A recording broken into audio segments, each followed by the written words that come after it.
இன்னைக்கு இந்த full bowl of mango pudding என் பிளட் குளுக்கோஸ் லெவல்ஸ் எந்த அளவுக்கு இன்க்ரீஸ் பண்ணுது இந்த கண்டினியூஸ் குளுக்கோஸ் மானிட்டர் வச்சு பார்த்துக்கலாம். இதோட ரெசிபியை நான் நேற்றே போஸ்ட் பண்ணிட்டேன், பார்க்காதவங்க போய் பார்த்துட்டு வந்துடுங்க. இப்போ கரண்டாக blood glucose level 73 milligram per decilitre இருக்குது. இதை சாப்பிட்டு கொஞ்சம் நேரம் கழிச்சு செக் பண்ணலாம். இப்போது இந்த full bowl of mango pudding சாப்பிட்டு ரொம்ப நேரம் ஆச்சு.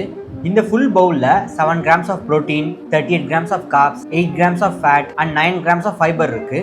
ஆல்சோ இது ஓவராலாக 252 கேலரிஸ் மட்டும்தான் இருக்குது. இது என்னோட பிளட் குளுக்கோஸ் லெவல்ஸை மேக்ஸிமமாக 20 மில்லிகிராம் பர் டெசிலிட்டர் வரைக்கும் இன்க்ரீஸ் பண்ணியிருக்கு. அது எப்படி 38 கிராம்ஸ் ஆஃப் கார்போஹைட்ரேட்ஸ் இருந்தும் இது பெருசாக பிளட் குளுக்கோஸ் லெவல்ஸை இம்பாக்ட் பண்ணலன்னு கேட்டிங்கன்னா, இதில் இருக்க ஃபைபர் வந்து ஹை விஸ்கஸ் சாலிபிள் ஃபைபர்னு சொல்லுவாங்க. இது உங்கள் கேஸ்ட்ரிக் எம்டிங் டைமை வந்து பயங்கரமாக ரெடியூஸ் பண்ணும். இதனால உங்கள் post prandial blood glucose response வந்து ரொம்ப கம்மியாகும். இது எஸ்பெஷலி டயபெட்டிக் பீப்புளுக்கு ரொம்ப ஹெல்ப்ஃபுல்லாக இருக்கும். இப்போ நீங்கள் ஒரு பிஸி ஐடி ஒர்க்கிங் ப்ரொஃபஷனல்ஸ் எங்களோட கிளைண்ட்ஸ் மாதிரி ஃபாஸ்டிங் பிளட் குளுக்கோஸ் உங்கள் HbA1c கம்மி பண்ணி இந்த மெடிகேஷன் டிபெண்டன்சிலேருந்து வெளியே வரணும்னு நினச்சிங்க அப்படின்னா கமெண்ட்டில் கால் அண்ட் கமெண்ட் பண்ணுங்கள். என்னோட கன்சல்டேஷன் பண்ணுற லிங்க்கை நானே உங்களுக்கு DM பண்ணுறேன்.